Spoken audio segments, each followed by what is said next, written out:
Good evening po mga kailyan.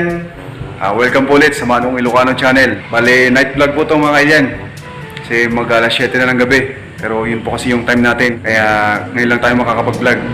Kailangan po natin medyo maging diligent sa pag-upload mga kailyan. Kaya ganyan po ka-dedicated ang inyong Manong Ilocano sa pag-vlog. So sa episode na to mga kailyan, tayo po yung magluluto ng homemade fried rice. Alam po kasi na maraming natirang kanin mga kailyan ng isang araw.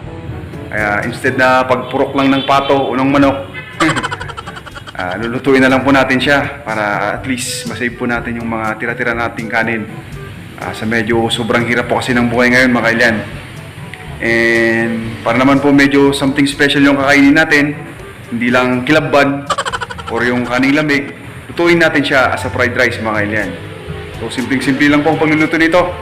So without further ado mga kailyan, let's start cooking!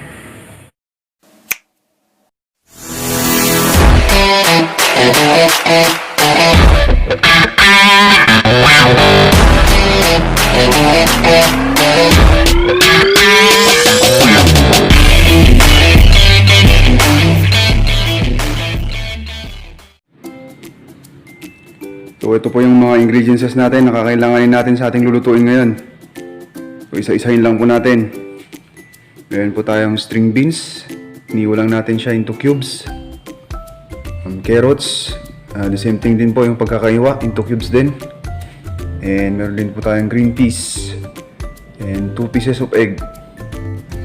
Then meron din po tayo ditong squid balls. Hiniwa lang din natin siya sa maliliit mga kailyan.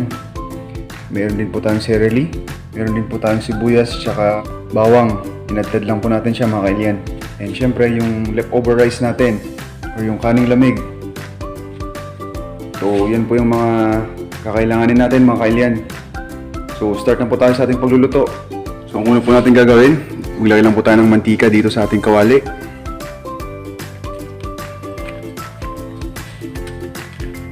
Then painitin lang natin siya ng konti mga kailyan. Then kapag mainit na, stir fry lang natin dito yung ating itlog mga kailyan.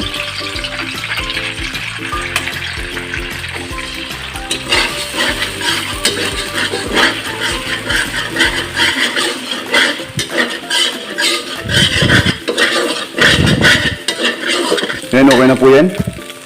Ang gagawin muna natin, hanguin na muna natin to mga kailyan. So bali ito na po yung ating itlog mga kailyan. So set aside lang natin siya. Then next po natin gagawin, maglalagay ulit tayo ng mantika.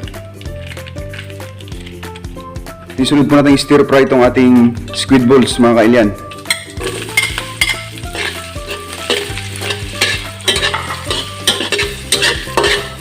So gawin lang po natin siyang golden brown.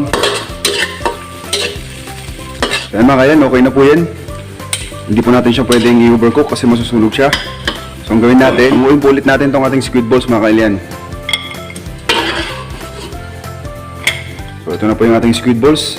So set aside ulit natin ito mga kailyan. Then next po natin gagawin, igigisa na po natin itong ating mga vegetables.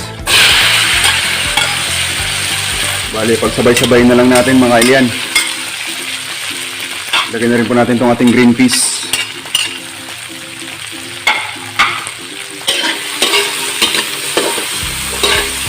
So, stir fry lang natin ito mga kailyan, mga 3 minutes. So yan mga kailyan, okay na po itong ating vegetable. Ang gawin natin, hanguin po ulit natin to.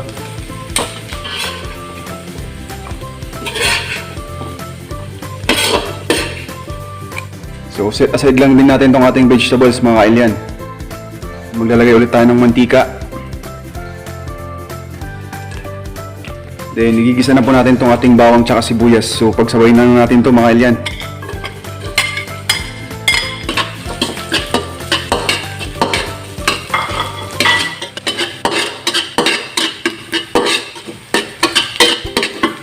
Then, ilalagay na po natin itong ating leftover rice o yung kaning lamig natin.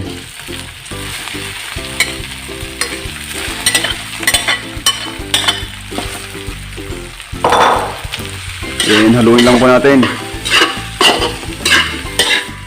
So, stir fry lang po natin itong ating kaning lamig mga kailyan.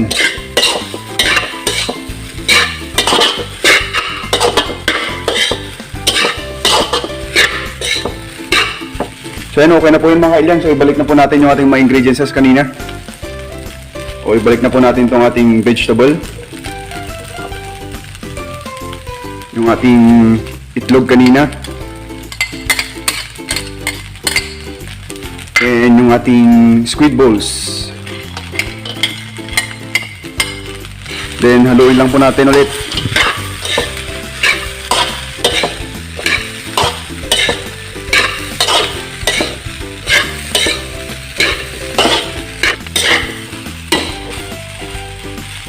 Lalagay din po tayo ng konting pampalasa.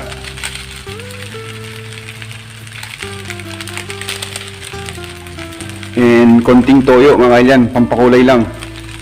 So tatansyahin lang po natin.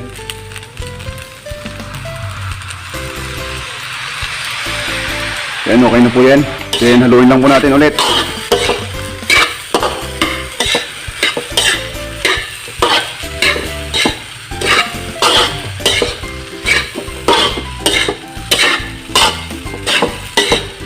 Pagkatapos, yung pinaka-final na ingredients natin, yung ating sereli mga kailyan.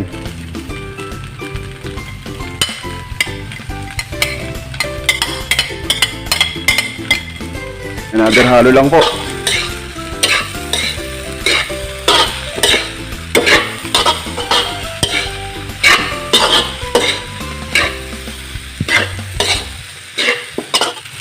So yan mga kailyan, luto na po itong ating homemade fried rice. So ganoon lang po siya kasimple lutuin. So hanguin lang po natin para may present ko po sa inyo.